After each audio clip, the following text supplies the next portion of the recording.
ความเคารพครูอาจารย์ถวายความเคารพเจริญพรกับศาสตราจารย์โยเสียงมันยังอาถวายความเคารพเจริญพรกับศาสตราจารย์โยเสียงมันยังถวายความเคารพเจริญพรกับศาสตราจารย์เสียงมันดังกี่ได้มโหเนาะสถานเนาะ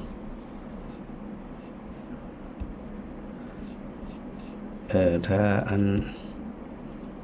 เสียงแปลกๆกี่ได้สถาแจ้งประจานกำเนิดรู้สึกว่ามันดังเนาะ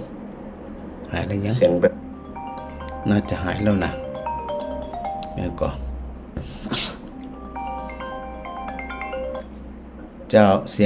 ยงปกติก่อนฮะมันดังนั่นมันดังอ้อนแล้วตอนนี้เราเจ้าประเดี๋ยวจะขึ้นมาละดีขึ้นมาแล้วกะเป็นอย่างนี้อันสงสัยมันเคยเห็นเจ้ารับกะแต่กะฮะอันนี้ปกติแล้วมันอะไรปกติแล้วขอบคุณจัดหลายที่แจ้งก่อนแต่ว่าน้ำท่วมบ้านเนี่ยกะมีเกี่ยวกันทุกตัวท่วมลายก่อนท่วมหนักกะเขาดูกันท่านนะแล้วคืนเขาตั้งดุ่มเขาเคลื่อนทำ2 บอกต้องมาเกี่ยวกันที่ตาย2 บอกก็ประมาณสัก40 เซน50 เซนนั่นแหละป้าหลานไปอยู่วัดจะ5 คนเนาะน้องว่าแม่ต้องไปอยู่วัดไม่ได้แม่อยู่บนแม่ลงมาแล้วมันเป็นขี้เปื้อเรื่องยุ่งได้นะโมฟ้าโมฝนนี่นะเนาะมันถ้ามันน้ำธรรมดาแกมาเอาขี้เปื้อเนี่ยกับประเดี๋ยวต่างควงบ้านแม่ท้องน้ำแกกันแล้วล่ะขี้เปื้อถึงนั่นน่ะว่าหลังกระบอกกะมาแต่น้ำห้ามเอาขี้เปื้อไม้กระบอกนะเด้อตัวจะนั่นข้อง่ายน่ะ10 โมงยังไม่ได้กินเดือนน่ะไม่เนาะมาสั่งเขาว่าหลานว่าที่แม่หลานไปน่ะที่แม่คนที่มันไม่ไปมาแจกเข้าเปิ่นมันนักลูกเนาะบ้านเขามัน11 หลังเลยที่น้ำท่วมนี่นะน่ะ11 หลังเจ้าท่วมอดเอาลูกอดเอาเนาะอดเอาใจเย็นใจเย็นอยู่อันที่แม่จะเข้าบ้านมา3 รอบนะเข้ามาได้เนาะน้องว่าที่แม่ไปเข้ามาเตี้ยที่แม่ไหวแม่ตาเขาแล้วก็จะเข้ามาเล่นเข้าเต่าแก๊สน่ะเต่าแก๊สมันกับบัดท่วมก่อนเนาะมันกับปูนน้ำดีแหมน้อยถ้าพายุบ่เข้าเนี่ยก็บ่มีแล้วเจ้าจะเข้าสู่หน้าหนาวจะออกพรรษาละนั่นน่ะแม่ก็ขอภาวนาแต่นะมันน่าเป็นห่วงกับส่วนมากจะเป็นช่วงต้นฝนนะเจ้าต้นฝนกลางฝนนี่นะเป็นน้องอันนี้มันปลายละอันนี้มันยกเว้นว่ามีพายุปลายฝนต้นหนาวเนาะเจ้ามันก็เริ่มหายไปเรื่อยๆละยกเว้นว่ามีพายุแค่นั้นถ้ามีปกติเจ้าพายุน้ำลูกมีเข้ามานะกะก็บอกพายุจะไปมาเตื้อยกะยังเพลมแล้วเตื้อยกะในวันนี้นะจะไปมาเตื้อยถ้ามาวันนี้ก็ได้ไปวัดเลยเจ้าจะได้กับเป็นกำลังใจเนอะเจ้าสาธุเจ้าเป็นวัฏจักรที่เอี้ยแหละที่ใดมาเนาะเป็นห้องว่ามันเป็นเรื่องของอุตุนิยามกฎแห่งธรรมชาติกฎแห่งฟ้าฝนมันก็มีตัวเอี้ยมันจะมีอัน3 อย่างเนาะมีน้ำท่วมเนี่ยแสดงว่าฝนหนักแล้วก็ปกติแล้วก็แรงนี่นะมันก็วนเวียนอยู่ทางอันอุตุนิยมวิทยาเปิดจะพูดถึงในเรื่องของอันลานิญญาเนาะลานิญญาเอลนินโยมันจะอันพูดถึงในเรื่องของการไหลเวียนของลมในมหาสมุทรแปซิฟิกนี่นะแต่ถ้าเฮาบ่กึดอย่างเนี้ยมันก็มีอยู่ตัวเอี้ยถ้าบ่ท่วมก็ปกติถ้าปกติก็แรง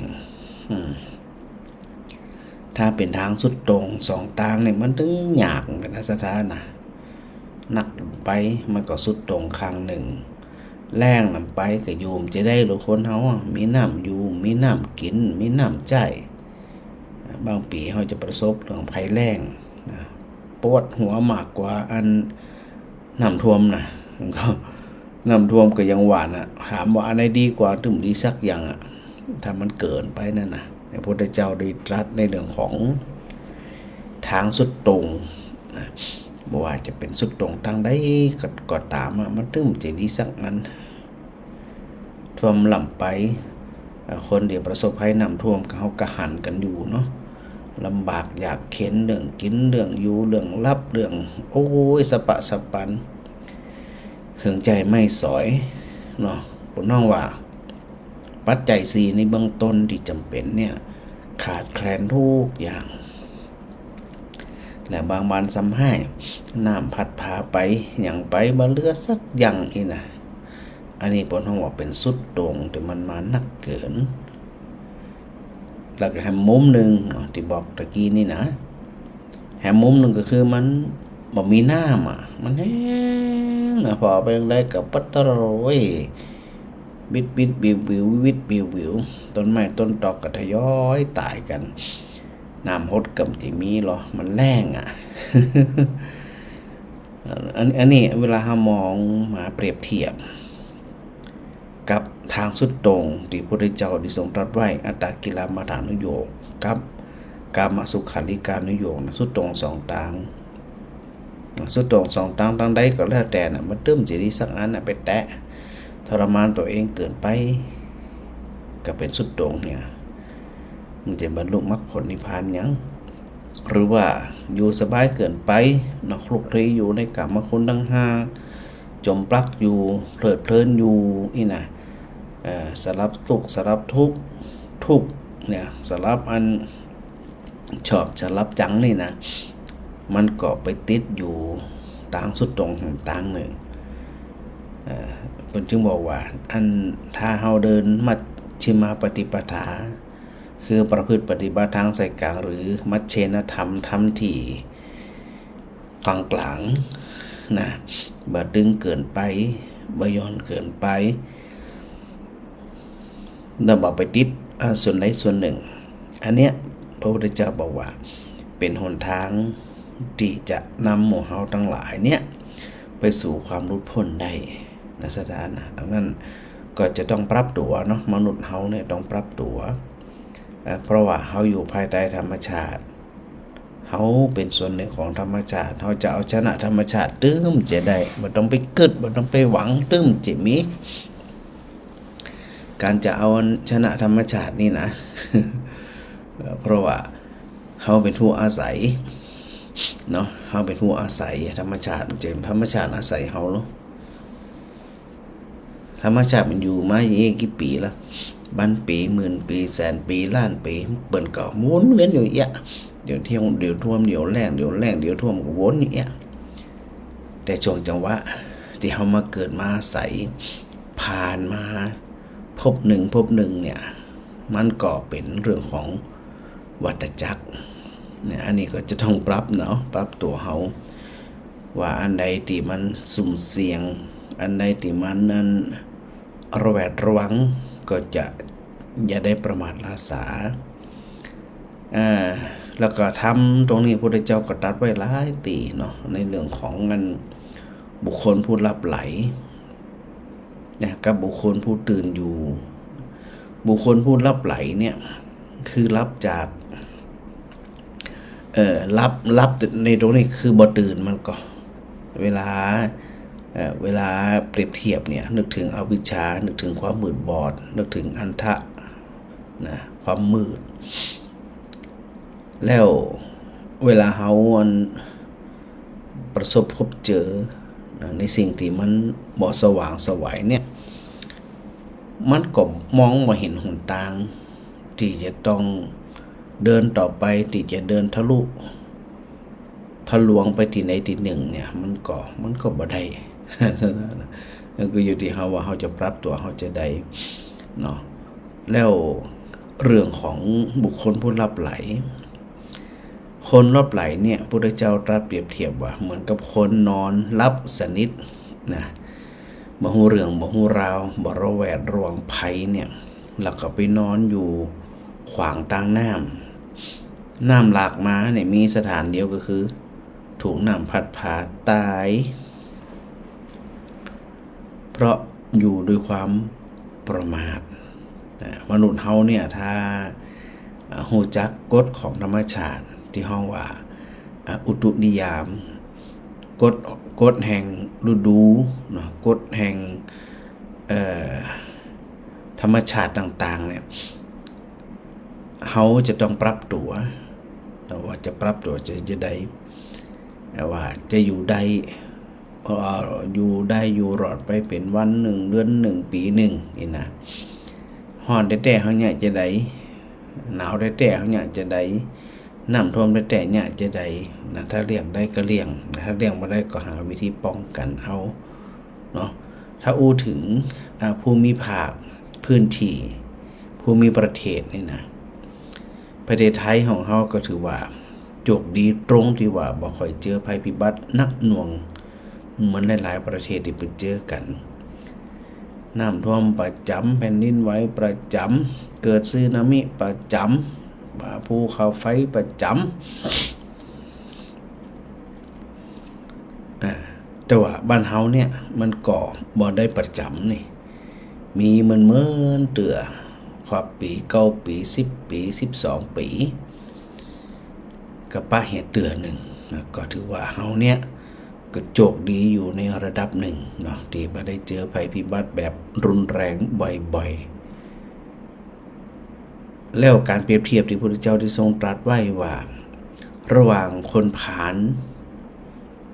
กับคนที่นอนหลับไหลโดยที่น้ำหลากมาบ่ฮู้เรื่องฮู้ราวนี่นะเพราะว่าบ่ได้ระแวดระวังพระพุทธเจ้าตรัสเปรียบเหมือนกับหมู่เฮาปุถุชนทั้งหลายนี่มื้อนี้เฮาหลับไหลเฮาจึงฮู้เรื่องฮู้ราวหลับม่วนขนาดแต่พระพุทธเจ้าบอกว่าเธอม่วนหลับม่วนนอนอยู่บ่ได้นึกถึงภัยที่จะเข้ามาถึงภัยหลักๆก็คืออย่างความแก่ความเจ็บความตายคือความทุกข์นั่นน่ะที่มันจะเวียนเข้ามาหาแล้วเวียนเข้ามาแหมปะแล้วปะแหมเจอแล้วเจอแหมนี่นะแต่หมู่เฮาปุถุชนเฮาบ่ค่อยใส่ใจเปิ้นเฮาว่าบ่หลับจำจะได้บ่หลับจำเพราะว่าเฮาบ่สามารถระลึกชาติใดเขาก็หูจัดได้จัดหนึ่งแค่นั้นน่ะเขาก็จำได้แค่เนี้ยโดยบ่ได้ฮู้ว่าจัดอดีตจัดจะเป็นจะได้และอนาคตจัดมันจะเป็นจะได้ต่ออันนี้ก็บ่ฮู้มันก็บ่ต่างกันหยังกับคนที่หลับไหลบ่ยอมตื่นนะตะวาเนี่ยพระอาจารย์นี่ตะวาก็บ่ซื่นลืมบอกสถาไปนะวันนี้วันจันทร์ที่29กันยายน2568นะเดี๋ยวสตาร์โจวันนี้บ่ได้บอกเวลาบัดลังเป็นเทพให้มากะนี่นะ แต่ว่าช่วงแรกๆอาจจะยังบ่ได้รับโทรศัพท์สถาเตือนเนาะขออนุญาตตรงนี้ก่อนแล้วก็ช่วงท้ายก็ว่ากัน แล้วที่พระอาจารย์กล่าวเกริ่นมาตะกี้เนี่ยเพื่อที่จะเอามาเชื่อมโยงเนาะกับตีข้างไว้แต่ว่าก็คือการที่เฮาไปติดอยู่สุดตรงข้างใดข้างหนึ่งแต่ว่าถึงมาถึงเรื่องลูกศรคือมิจฉาทิฏฐินะมิจฉาทิฏฐิเนี่ยคือความเห็นที่มันบ่ถูกแต่หลายคนก็เข้าใจว่ามันถูกนะแล้วพระพุทธเจ้าว่าคนบางคนนักบวชบางคนนักบวชบางลัทธิหรือญาติโยมบางคนเนี่ยถูกลูกศรคือมิจฉาทิฏฐิเขาเสียบแทงเขาเสียบเขาติดแน่นขำปักอยู่ก็มักจะประพฤติจะได้เปลือยกายนุ่งล้มห่มฟ้าแบบมีมารยาทกินยังกะเลียมือเลียไม้เวลาเขาเจิญไปรับอาหารก็บอกไป เขาเจิญหึงยุดรับอาหารก็บ่หยุดและหมู่เนี่ยจะอธิษฐานว่าจะบ่รับอาหารที่เขาแบ่งไว้บ่รับอาหารที่เขาทำเจาะจงตัวเก่าบ่เย็นนี้อาหารที่เขาเชิญหึงกินหึงฉันบ่รับอาหารจากปากหม้อ ไม่แต่นะสถานะบ่รับอาหารจากปากภาชนะบ่ยินนี้อาหารที่เขาเชิญหึงกินหึงดื่มหึงฉันบ่รับประทานอาหารจากปากหม้อบ่รับอาหารจากปากภาชนะบ่รับอาหารจากที่คร่อมธรณีประตู บ่รับอาหารคร่อมถอนไม้บ่รับอาหารคร่อมสากบ่รับอาหารของคนสองคนที่กำลังกินอยู่บ่รับอาหารของแม่หญิงมีคันมีต้องบ่รับอาหารของแม่หญิงที่กำลังหึงนมลูกบ่รับอาหารของแม่หญิงที่คลอเคลียกับปัจจัยบ่รับอาหารที่นัดแนะกันทำไว้บ่รับอาหารในที่คนอื่นเขาเลี้ยงสุนัขเลี้ยงหมาบ่รับอาหารในที่มีแมลงวันไต่ตอมอยู่เป็นกลุ่มบ่กินปลาบ่กินเนื้อบ่ดื่มสุราเมลัยบ่ดื่มยาดองและจะรับอาหารเฉพาะเรือนหลังเดียวจะยังชีพด้วยคำเดียวรับอาหารในเรือนที่สองหลังแรกบ่เอาหลังที่สามบ่เอา ยังชีพด้วยข้าวคำแขกกำ1กำก็ดี2กำก็ดีแล้วบางคนเนี่ยอธิษฐานจิตว่าจะรับอาหารในเรือนหลังที่7แล้วก็จะกินข้าวเพียงแค่7กำจะยังชีพด้วยอาหารในถาดเตี๋ยน้อยๆหรือจะยังชีพด้วยอาหารในถาดน้อย2ใบ6ใบ7ใบอย่างกว่าไปอธิษฐานไปแล้วกินอาหารที่เก็บไว้ข้างคืน1วันเท่านั้นกินอาหารที่เก็บไว้ข้างคืน7วันเท่านั้นหรือการบริโภคอาหาร15วันกินเตือนหนึ่งพระพุทธเจ้าบอกว่า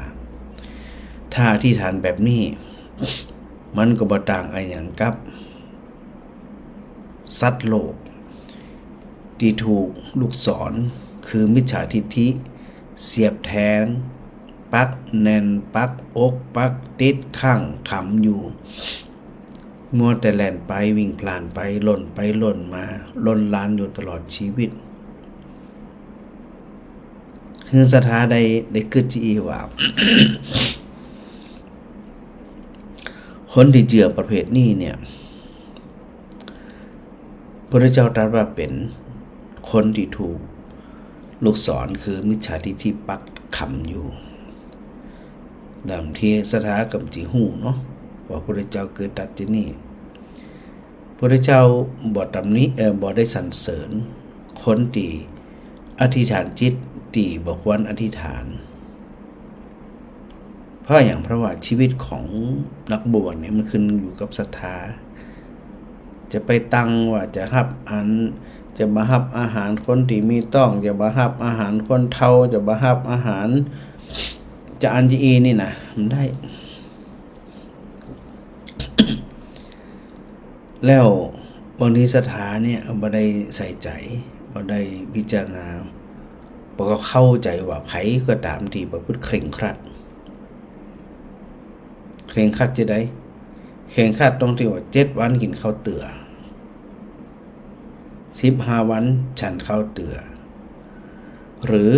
คืนหุ่งบ่หลับบ่นอนยืนเจอเกออยู่กลางกลางหมอกหนาวนี่นะแต่ไปยืนอยู่ขึ้นหุ่งบ่นั่งบ่นอนบ่เดินแล้วศรัทธาก็หันโอ้ยท่านเข่งคัดแตะเข่งคัดว่าหน้าเริ่มใสคันนัดนี่นะพุทธเจ้าบอกว่าเสียเวลาทุกฟรีตายฟรีเพ เพราะมันไปแตะอยู่ในอัตตกิลมัฏฐานุโยคพุทธเจ้าก่อนที่จะตรัสรู้เป็นพระมหาโพธิสัตว์เจ้าชายสิทธัตถะนั่นบำเพ็ญทุกขกิริยาคือทรมานตัวเองอย่างบ่มีไผเทียบทันแหมแล้วเกือบเอาชีวิตบ่รอดสุดท้ายเป็นยังไงว่าจะหนทางที่จะนำไปสู่ความหลุดพ้นใดเพราะมีความคิดเข้ามาครอบงำว่าคนที่จะประสบความสำเร็จบรรลุเป็นพระอริยบุคคลใดนั่นเนี่ยจะต้องทรมานตัวเองอย่างอุกฤษไหมก็ความคิดเหล่านี้มันครอบงำในสมัยนั้นพระอาจารย์ว่าเผลอๆเนี่ยบัดเดี๋ยวนี้ก็ยังมีความคิดอย่างนี้อยู่ยังมีตุเจ้าบางตนทำอยู่ยังมีศรัทธายังมีความเชื่อเลื่อมใสยังหัวปักหัวปั๊มอยู่อันนี้เขาไม่ได้ว่าไผแต่ว่ากำลังนำหมู่เฮาทั้งหลายป้ากันศึกษาว่าทุกอย่างเนี่ยมันต้องไปด้วยกันระหว่างไม้สดกับไม้แห้งไม้สดไม้แห้งจะไปแตะอยู่ส่วนใดส่วนหนึ่งทรมานตัวเองเกินไปดูว่าประพฤติตนตัวเองพัวพันอยู่ในกรรมคุณทั้งห้ากับปัจจัย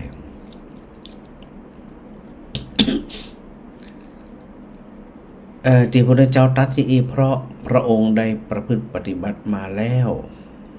เกือบตายแล้ว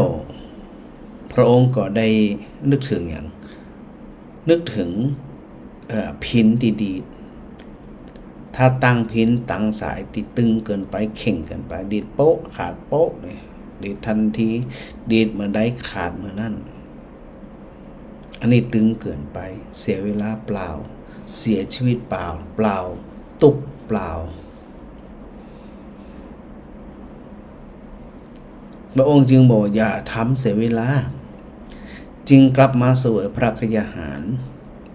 พึงพอเหมาะพอควรเหมาะสมเมื่อทรมานตัวเองเกินไปซึ่งโรคภัยไข้เจ็บกระเบียดเบียนแห่มชิคัจฉาปรมาโรคาความหิวเป็นโรคอย่างยิ่งปล่อยให้ตัวเองหิวเนี่ยอดเอาทนเอาอดเอาทนเอาเนี่ยมันก็จะได้โรคกระเพาะถามหาน้ำย่อยที่มันเกยย่อยอาหารพอมันเกิดขึ้นมาแล้วมันมีอย่างย่อยมันก็ไปจัดการลำไส้ตัวเก่านะกะแล้วทุรนทุรายอันเกิดจากความหิวอันเกิดจากโรคภัยไข้เจ็บแล้วนอนจะไปรับอย่างนอนมารับสุดโทรมกายแย่จิตแย่ไปนอนไปยืนอยู่อันตากแดดตากฝนวันค่ำขึ้นหงนี่นะในสมัยพุทธกาลเรานักบวชเขาทำมาหมดบางทีเนี่ยไม่ใช่ทำเพื่อคนหลุดพ้นแต่ว่าเป็นการทำเพื่อลาภสักการะของคนอื่นสรรเสริญเยินหยอเนี่ย มันก็น่าคิดเหมือนกันนะสถานะแล้วถ้าหากสมมุติว่าประพฤติตนเปิ่นห้องว่ากรรมสุขันธิการนุโยมรูปเสียงกลิ่นรสสัมผัสไปติดอกติดใจงูหัวบ่ขึ้นสักอย่างเนี่ย เป็นได้อย่าง ได้การรับการนอนได้ก็กินเดี๋ยวก็ยะกินเดี๋ยวก็กินเดี๋ยวก็ยะกินเดี๋ยวก็กินแล้วโรคอ้วนถามหาโรคไข้ต่างๆถามหาแล้วจะมีเวลาในการศึกษาทำปฏิบัติธรรมได้จะไดมันต้องอันใส่ใจพิจารณาในสิ่งที่พระพุทธเจ้าตรัสว่าพึงเป็นกลางบ่ทรมานตัวเองเกินไปบาบำรุงบำเรอตัวเองเกินไปโทษทั้งสองทางเลยจึงทรงตรัสในเรื่องของมัชฌิมาปฏิปทาสถาได้เข้าใจไงว่าบางทีเนี่ยเฮาก็ไปหัน ตัวเจ้าก็อย่างก้าเนี่ยใส่เสื้อผ้าขาดใส่จีวรขาดเก่าๆดำๆเหม็นๆนี่นะถ้าผมหูเรื่องก็เข้าใจว่าตัวเจ้าเคร่งครัดใส่จีวรขาดดุยเป็นหูหันหูนี่ไปได้อย่างพุทธเจ้าตำนี้จะตายพาจีวรเนี่ยคือมีหูจะได้นะต้องบอกมีหูจะเกาจะไม่เป็นอย่างแต่ของมันสะอาดบ่มีกลิ่นเหม็นบ่โสโครก แล้วบางทีเนี่ยบ่อาบน้ำบ่อาบผ้าโอ้ยสถานเนี่ยชื่นชมไม่ได้อย่างก็เหม็นไงสรีระร่างกายมันก็ไม่ได้จะได้ แต่สถานบ่เข้าใจก็เข้าใจว่านั่นเป็นสิ่งที่ถูกต้องแล้วไม่ใช่แล้วโดยเฉพาะพระสงฆ์องค์เน้นเนี่ยทำหน้าที่ประกาศพระศาสนาเนี่ยนะจะต้องดูดีจะต้องมาเป็นที่รังเกียจด้วยกลิ่นด้วยกิริยามารยาทสถาก็เช่นเดียวกันไม่ใช่ว่ากับเจ้าอย่างเดียวนะเอาตัวนี้เป็นหลักว่าบางทีเนี่ยเขาไปถือสิ่งใดสิ่งหนึ่งเช่นอาจจะมีบางตนอธิษฐานว่าข้าพเจ้าจะจำพรรษาอยู่ในองค์อีกนะสถานี่ชอปะคิดว่าเป็นเคร่งอยู่ในองค์ใจพระเจ้าตำหนิขนาดไปอยู่ห่างอย่างในองค์ฮันกุฏิก็มีวัดก็มีคนจะประพฤติปฏิบัติดีมันจะอยู่ที่ไหนเนาะอยู่ในองค์ฝนตกมาฟ้าผ่าตายคำตีเนี่ยจะได้อย่างหน้าฝนเนี่ยไปอธิษฐานช่วงเข้าพรรษาไปอธิษฐานจำพรรษาติดปืนต้นไม้ไปได้อย่างจะได้ฟ้าผ่ามาตายคำตีฟ้ามันจะเหลือกรั่วนี่คือถึงเจ้าข้าจะบาพามใจหรอ เป็นสายหล่อฟ้าพระพุทธเจ้าทรงบัญญัติสิกขาบทต่างๆเนี่ยเพื่อความอยู่ผาสุกของพระภิกษุบรรลำบากลำบนหน้าฝนเกินไปอย่างเกินไปมีที่อยู่อาศัยมีหลังคามุ้งเป็นเรื่องเป็นราวมันจึงก่อเกิดสัปปายะสะดวกในการศึกษาเล่าเรียนสะดวกในการประพฤติปฏิบัติธรรมสะดวกในการสั่งสอนธรรมทรมานตัวเองมันจะทรมานปรนเปรอตัวเองเลยปรนเปรออยู่หึงเหมาะหึงสมหึงปอหึงขวัญหึงดูดีตึงเปิ่นตึงตัวบ่ลำบากตึงเปิ่นตึงตัวเพราะตัวกายตัวจิตมันต้องไปตัวกันพอพระองค์กลับมาเสวยพระกยาหารแล้วมีกำลังวังชาขึ้นจึงมีโอกาสพิจารณาไตร่ตรองถึงเรื่องต่างๆเราไปเข้าพระทัยเข้าใจในเรื่องราวลักๆอยู่3เรื่องมาก่อนปุเพนิวาสานุสติญาณจุตูปปาตญาณอาสวัคคยญาณอันเกิดจากกายและจิตมันลำบากเกินไปบ่เพลิดเพลินเกินไปใส่ใจพิจารณาเห็นต้นต่อของการเกิดการตายการเวียนว่ายตายเกิดต้นต่อของความทุกข์ทั้งหลายว่ามันเกิดอย่างก็จะหู้ต้นต่ออย่างเดียวนะลงไปหู้แม้กระทั่งวิธีการในการจัดการต้นต่อนั้นทั้งสิ้นซากอันนี้ก็เกิดจากอย่างเกิดจากเกิดจากมันเข้าใจก็เข้าใจไปจะว่าไปมีมิจฉาทิฏฐิมีความเห็นอย่างอื่นไม่ได้อย่าง หรือจะอธิษฐานจะได้กระจ่างแต่ว่าอธิษฐานแบบอันใดอันหนึ่งนี่นะมันกลับไปได้เรื่องอย่างก็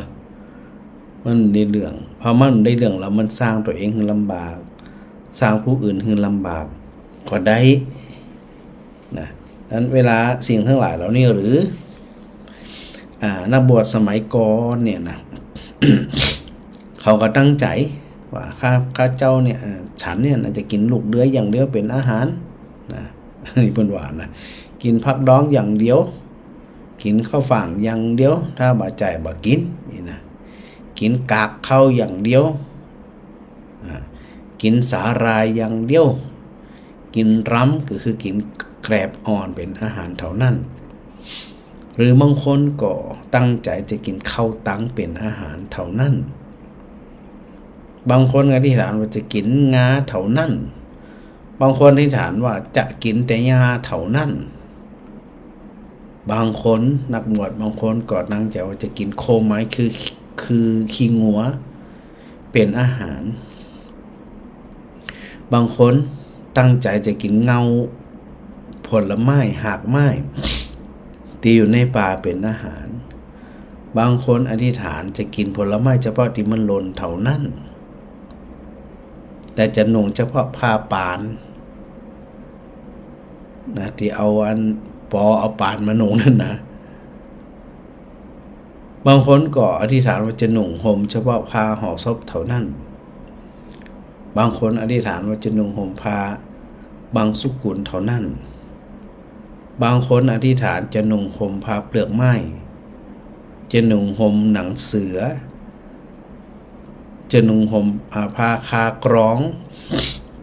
หมายถึงที่ว่าผ้าที่ทักทอด้วยยาคานะแล้วก็นุ่งห่มผ้าเปลือกปออันนี้มันอธิษฐานมาหมดนะจะนุ่งห่มด้วยผ้ากำพลที่ทำโดยผมของคน จะนุ่งห่มเฉพาะผ้ากำพลขนปีกนกเข้าคือถึงขนาดนั้นนะแล้วก็จะถอนผมด้วยหนวดจะบอกโกนจะมาตัดถอนเนาะบัดเดี๋ยวนี้ก็ยังมีอยู่บางคนที่ฐานจะยืนอย่างเดียวมานั่งมานอนบางคนที่ฐานเดินกระโยงบางคนอธิษฐานนอนบนหนามบางคนจะอย่างต่างๆในบนหนามมดบนแผ่นดินมดบนดินมดจะนอนตะแคงอย่างเดียวบ่ยอมนอนคว่ำบ่ยอมนอนหงายและจะเอาฝุ่นคลุกตัวตลอดจะอยู่กลางแจ้งตลอดอุ้ยนี่นักแต่ไหนสถานนะความคิดเห็นเหล่านี้พระพุทธเจ้าตรัสในเรื่องของทิฏฐิซึ่งก็คือตัวมิจฉาทิฏฐิ ทำเป็นเล่นไม่นะเขาอาจจะคิดว่าหมูนี่คิดไปเรื่อยเปื่อยคิดประหลาดบางทีเขากลับมาพอตัวเก่าก็บ่แน่เหมือนกันนะเขาเนี่ยอาจจะมีความคิดผิดว่าการเอาชนะคนนั้นคนนี้ต้องด่าปิกด่ากลับด่าคืนต้องเอาคืนให้ถึงจะถูกต้องเขาอาจจะมีความคิดที่อีกก็ได้หรอหรือตั้งใจว่าต้องเอาคืนสักวันหนึ่งได้มันก็ไปต่างอย่างกับคนที่ตั้งใจทำอย่างใดอย่างหนึ่งซึ่งความเป็นจริงของชีวิตนั่นมันพลิกแปลงมันแปรผันมันเปลี่ยนแปลงจะอย่างใดอย่างหนึ่งนี่ไปได้จะได้ได้แต่คนมาหู้ก็คิดว่าเคร่งครัดแต่พระพุทธเจ้าบอกว่าคิดผิดเป็นมิจฉาทิฏฐิสดาก็ปิกมาพอตัวเก่าเหมือนเดิมพิจารณาถึงพฤติกรรมการกระทำของตัวเองอยู่บ่อยๆตรงว่าพระอาจารย์อู้ถึงในเรื่องของการเดินทางตรงกับเดินทางอ้อมกับเดินทางจับจดซัดใส่บ่มีความมุ่งมั่นในการประพฤติปฏิบัติตามคำสอนที่พระพุทธเจ้าทรงสอนไว้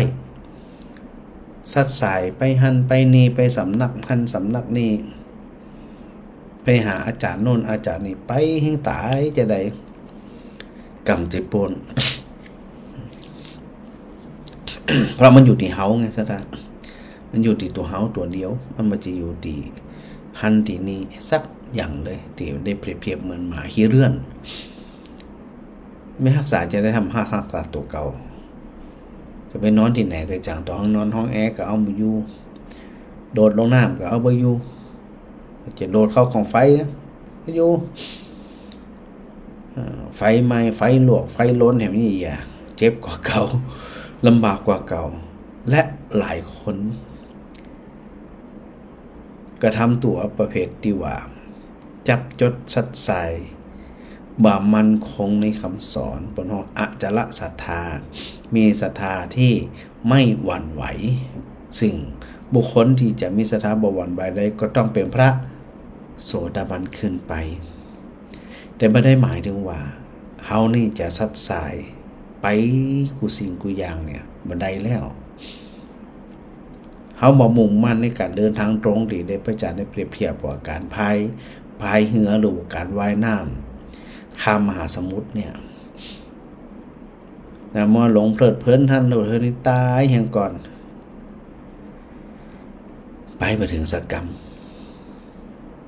นะวิธีที่เฮา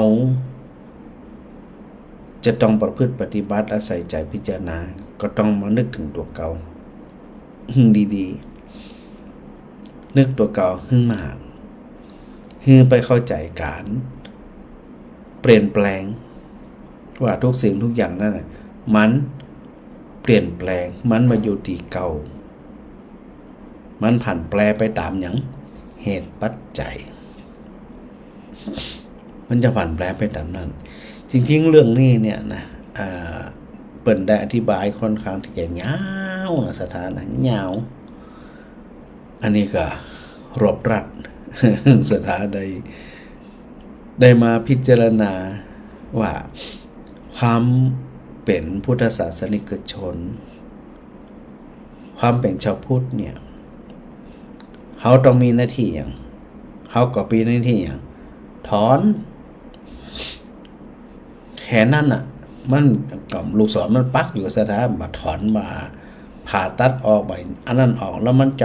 จะได้อ่ะมันก็คงหนอมันกับบาดทะยักมันตายสะดานเดียวกันนะแล้วพออันตีว่ามาทั้งหมดเนี่ยนะถึงหมดเนี่ยสรุปแล้วพอลูกศรยังปักอยู่ถึง10ประการเนี่ยนะก็จะวิ่งพลานล้นลานไปตลอดเหมือนอย่างเหมือนเหล่าเวนยสัตว์ซึ่งห่อเป็นสัมภเวสี ตัวสัมภเวสีในวิ่งพลานไปในนรกผ่องในกำเนิดสัตว์ได้ไรฉานผ่องในเปรตวิสัยผ่องในมนุษย์โลกผ่องในเทวโลกผ่องเปิ้นฮ้องว่าแล่นไปวิ่งพลานล้นลานท่องเที่ยวไปจากคตินี้ไปสู่คติโน่นจากภพนี้ไปสู่ภพโน่นมีแต่จุติปฏิสนธิจุติปฏิสนธิอยู่ร่ำไปในอย่างในวัฏสงสารก็คือการเวียนตายเวียนเกิดเวียนตายเวียนเกิดอยู่โดยบ่มีตีสิ้นสุดมันเหมือนกับกำลังถูกลูกศรทิ่มแทงปักอยู่แน่นอยู่ข้างอยู่กระเสือกกระสนร้อนรนกระวนกระวายหาความสุขบ่ได้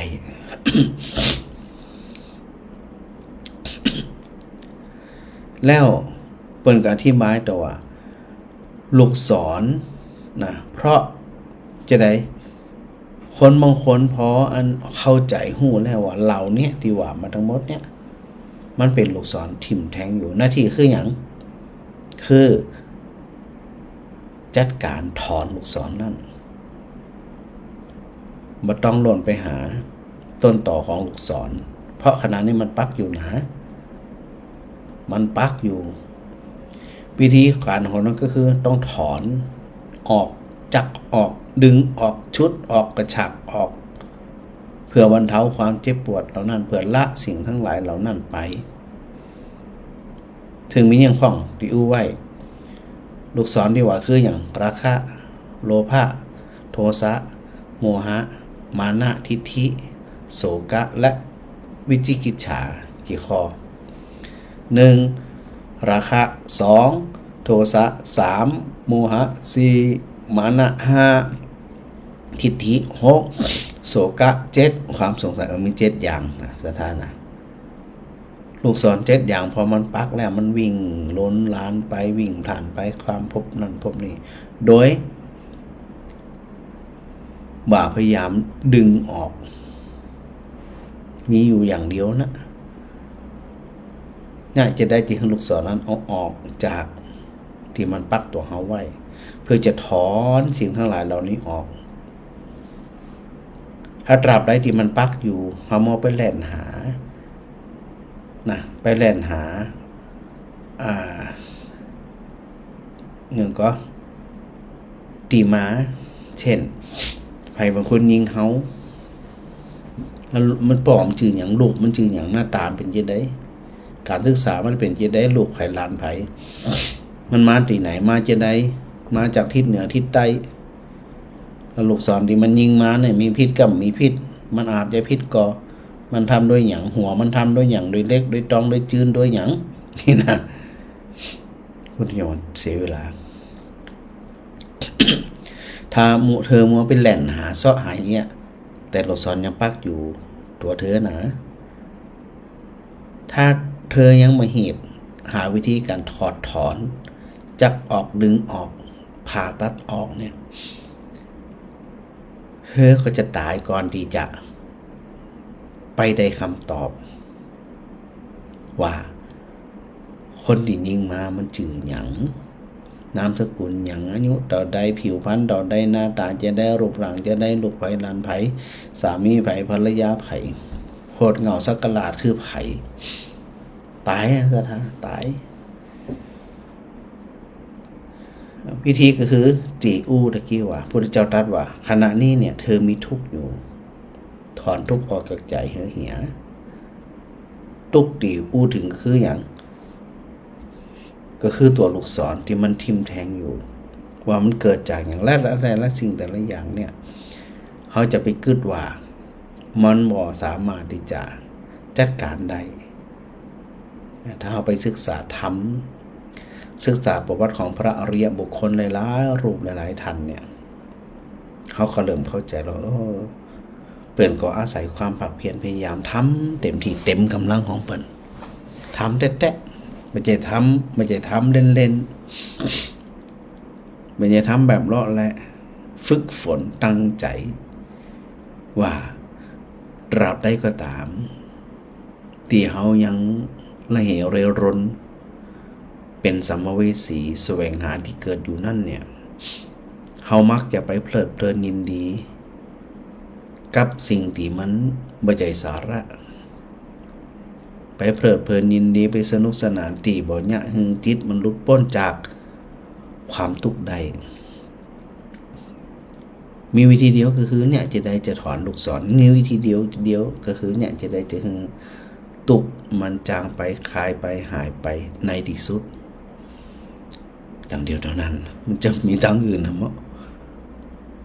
มันจะมีทางอื่นมันอยู่ที่ว่าเฮาเนี่ยจะหวั่นไหวแค่ไหนจะมีจิตเข้มแข็งแกล้วกล้าอาจหาญฮึกเหิมแค่ไหนถ้ามาไปฟังคนอื่นคำอื่นแค่คำคนอื่นไปไหนอาจารย์ไปไหนอย่างที่พระอาจารย์ได้บอกว่าคนทักมีคนจังมีนะคนทักเฮาเนี่ยต้องดูว่าฮักแบบใดแหมอาจจะหู้เท่าบ่ถึงการหรือว่าปรารถนาดีแต่ประสงค์ร้ายก็มีหรอก็คนจังก็เหมือนกันมันก็เท่านั้นนะพระพุทธเจ้าบอกว่าเวลาเฮาพิจารณาอย่างไปเข้าใจว่ามันก็เท่านั้น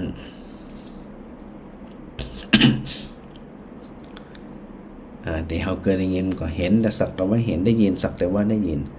คำว่าสักแต่ว่าก็คือไปเข้าใจว่ามันก็แค่นั้นหญิงสถาที่มีอายุพรรษาการเนาะ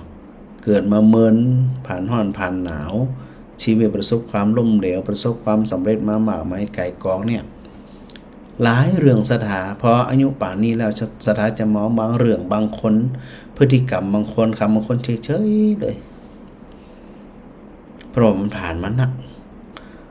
คนนี้อูแบบนี้เขามีค ความปรารถนาอย่างเขาต้องการอย่างบางทีมันหู้ละจาก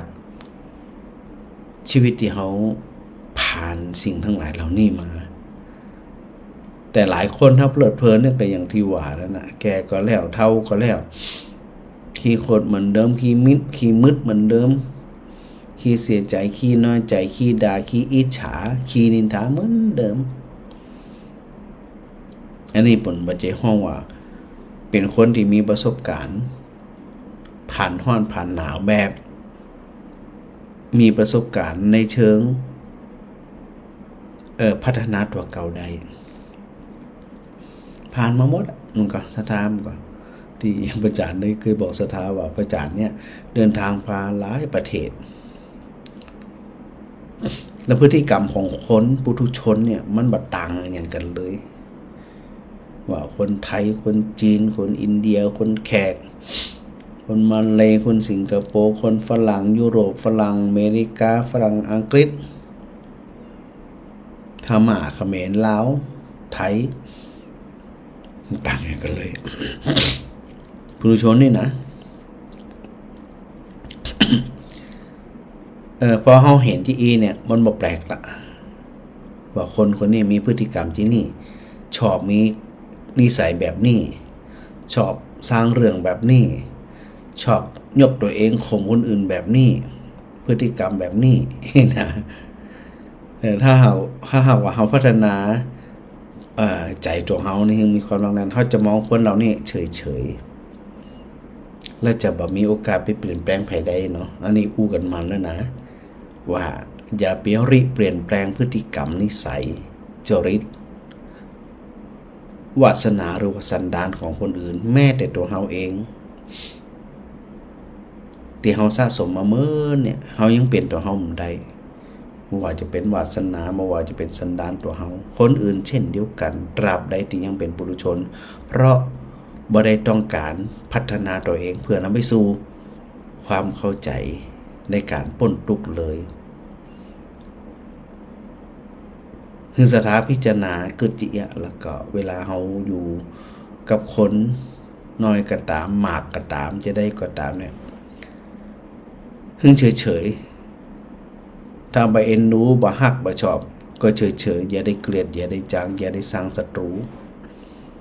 ถ้ามาจะอ่านเนี่ยมันสิจบจัดนี่กรรมจบจัดต่อไปก็บ่จบจริงจ้องกรรมจงเว้นซ้ำให้ดื่มสิจบมันความเข้าใจตรงเนี้ยเปิ่นไปเข้าใจชัดๆแบบนี้ แล้วพอสถาหันแบบนี้แล้วมันเป็นจังได๋อ๋อ มันเป็นจังได๋เพิ่นนึกว่าที่ว่าอันจะได้ก็ตามนะเวลาเข้าไปศึกษาที่มันพ้นทุกข์เนี่ยบ่ใจศึกษาเพื่ออู้เรื่องจ้างอู้เรื่องมาอู้เรื่องเสกเป่าอู้เรื่องอันไสยศาสตร์อู้เรื่องเสกคาถา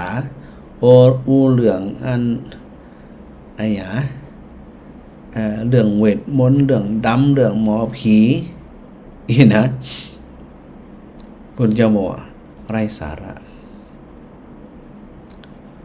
เนี่ยจะได้จะหึงเรียนเล่าเรียนทรงจำเข้าไปทรงจำเพื่อไปเข้าใจกามคุณอันนี้อันดับแรกที่อู้ถึงยกตัวอย่างที่พุทธเจ้าบอกรูปที่ได้รู้ทางตารูปที่เห็นด้วยตารู้ทางตาเป็นที่น่าปรารถนาน่าใคร่น่าพอใจชวนให้รักชักให้ใคร่พาใจให้กำหนัดชวนให้รักชักให้ใคร่พาใจให้กำหนัดพุทธเจ้าบอกว่าสำหรับคนที่มีสติสัมปชัญญะนั่นเห็นรูปด้วยตาเนี่ยก็เห็นตามความเป็นจริงว่ารูปมีการเปลี่ยนแปลงบ่คงอยู่อย่างเดิมอยู่ไปแห่งระยะหนึ่งไปหันความเปลี่ยนแปลงเดี๋ยวแก่เดี๋ยวเจ็บเดี๋ยวตายเดี๋ยวเน่าเดี๋ยวเหม็นที่พระองค์ว่าเห็นสักแต่ว่าเห็น อย่างพระองค์เห็นสักแต่ว่าเห็นได้ยินสักแต่ว่าได้ยิน เหมือนกับการนั้นเฮาไปเข้าใจว่าคนนั้นคนนี้เอาเรื่องเฮาไปนินทาเอาเรื่องเฮาไปว่าเอาสปะสปันนี่นะบุคคลผู้ที่ได้รับการพัฒนาในเรื่องของคุณธรรมเปิ้นจะเฉยๆบ่เดือดร้อน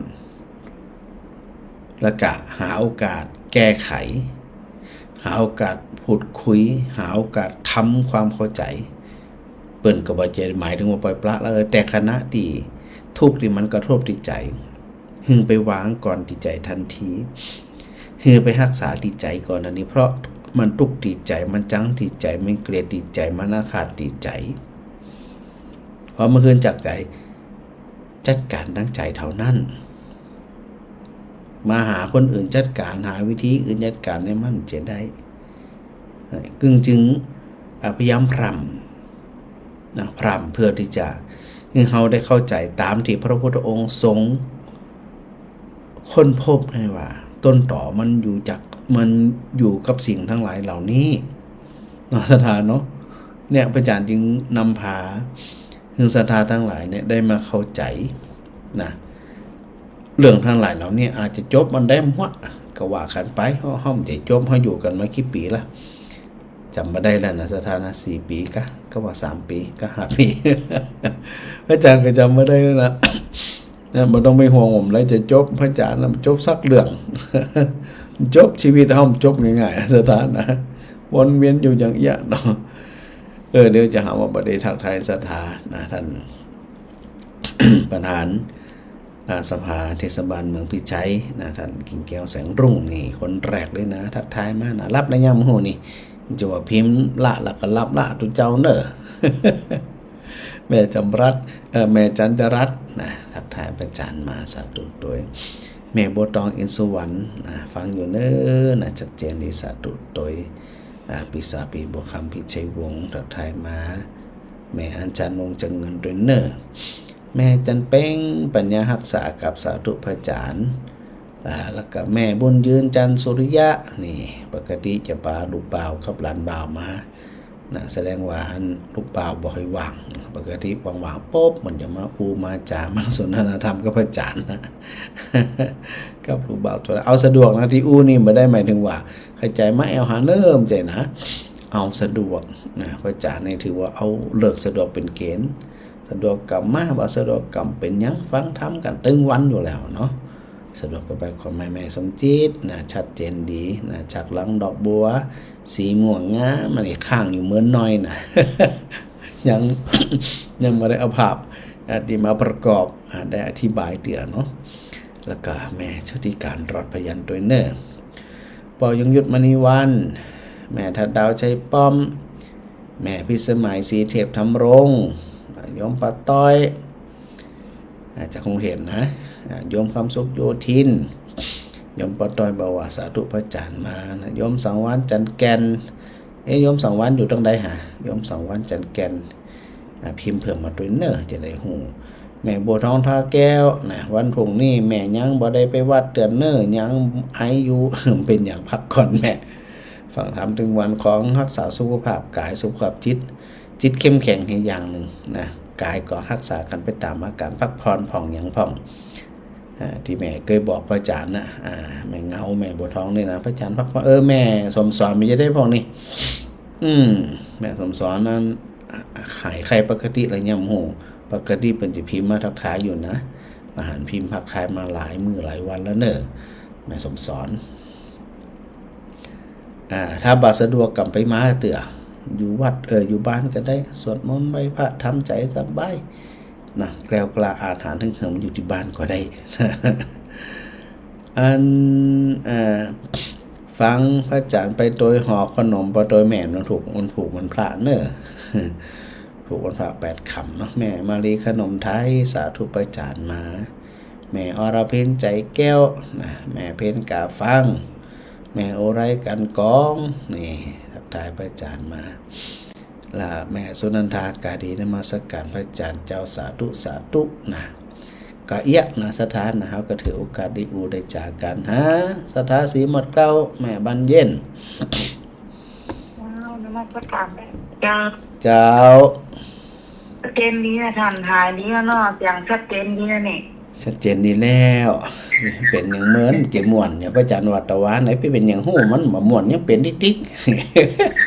ๆ แม่อันจันดีว่าของตัวเป็นตัวหน้าเนี่ยแม่จะได้หวังห้องเนี่ย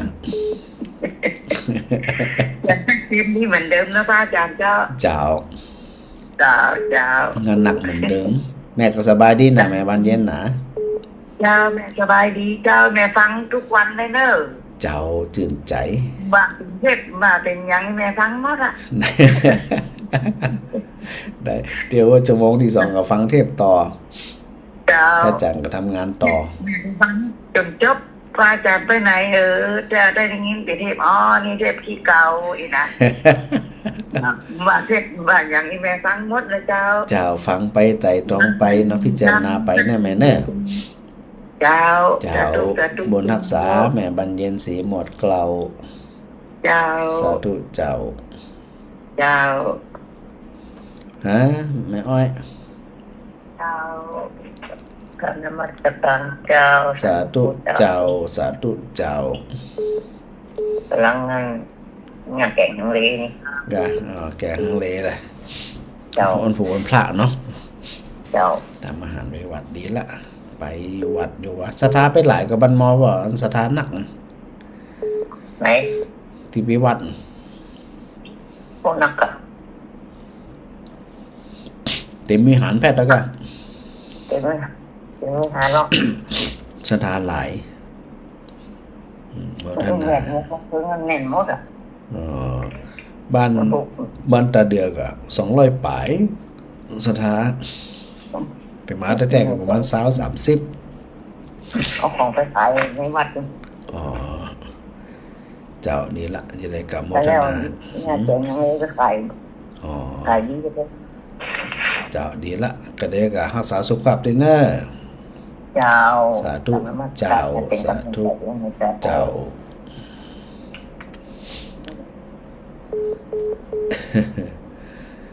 ก็อันมีสารธรรมนี่ละมามาจากกันฮะสตาร์ตหัวจ้าง เจ้าสระดอกหัวจ้างเจ้า ฮะสตาร์ตหัวจ้าง ดอกบัวดอกหนึ่งนี่หน่ะ ดอกบัว ดอกบัวน้ำแต่เรารู้จัก จากดอกบัว2 ดอก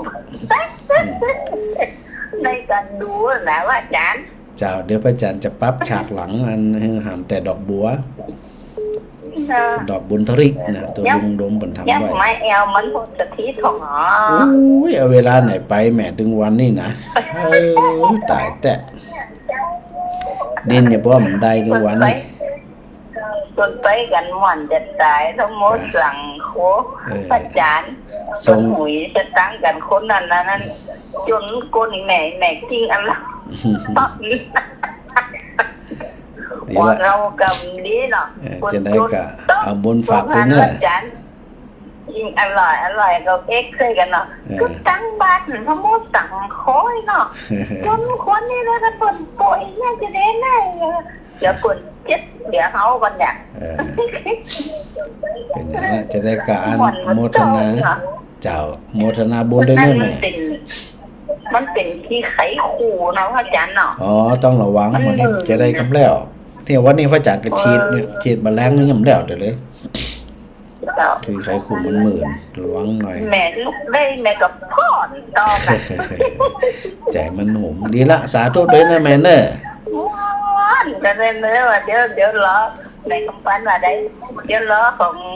พระอาจารย์ก่อนไม่ได้โมย เดี๋ยวจะได้ประกาศกันกรรมหนึ่ง รอเนี่ยรอฟังเนี่ยเนาะ ได้เดี๋ยวพระอาจารย์จะแจ้งนะแม่เนอะ เจ้าฟังอยู่เห็น เจ้า ก็ฟังอย่าง สา ก็ฟัง ธุ หมด สา อ่ะ ธุเจ้า ได้กี่ปี5 ปี 6 ปีนะอาจารย์ตึ้งจำเนาะ จำนักมันมีเรื่องให้จำนักสาธุ ที่เจ้าเจ้า2นะ เจ้า เจ้า2กุมภานะ ดอกตะละจำแต่ จำได้อีแม่เป็นน่ะ เจ้า แม่เป็นจำเจ้าจัตุเจ้า เจ้าสาธุเจ้าฮะสถานอะไรน้าน้อย เจ้า เจ้า แม่ฟังก็ แม่อันเบอร์มันมี2 เบอร์2 ชิ้นเนี่ย กะ ชิ้นนั้นคือตังหมดเจ้าก ะนักธุรกิจรู้นี่มีหลายซิมนี่นะ ไม่เกินเติม2 ชิ้นแล้วมันอันนั้น เจ้า หมด ของมันได้ใจประโยชน์เนี่ยมันมีให้เฮาใจเป็นประโยชน์ถึงดีหมดอ่ะแม่ เจ้า ของเป็นประโยชน์เป็นนั่นสิ่งที่ อืม มาสนองงานของเฮาแค่นั้นน่ะเนาะ เจ้า ไปช่วยได้หยังใดฟังธรรมหยังไปปฏิบัติธรรมไปอีเนอะ เจ้า เจ้าแม่ก็สบายนี่นะ หายนี้แล้วล่ะ เจ้าดีแล้วเจ้า อืม ก็เหมือนกันนะก็อันหึงศรัทธาอยู่ดีมีสุขเด้อ เจ้า เจ้าสาธุแม่สาธุเจ้า สาธุแม่เป็นกำลังใจให้อาจารย์เนอะ เจ้าสาธุแม่ เจ้าสาธุเจ้า เวลาปอสมควรแล้วนะ จะไปลืมนะจะไปให้ลูกศรมันปักมันหรือว่ามันปักอยู่แล้วก็พยายามหาวิธีการดึงออกรักษาในสถานเนี่ยที่พระพุทธเจ้าตรัสไว้ครับอาจารย์ก็จะวนเวียนเรื่องเนี่ยน่าจะให้หลายวันอยู่ เพื่อที่จะอันให้เฮาทั้งหลายเนี่ยได้ประกันใส่ใจพิจารณาเนาะมันนะจำได้พองบ่ได้พองคำเป็นหยังแล้วแต่เนาะฟังกับมันก็บุญรักษาเปิ้นว่ามีความเจริญในธรรมตลอดไปแล้วก็คุณครูบาอาจารย์ด้วยนะครับกับขอบพระคุณเป็นอย่างสูงครับผม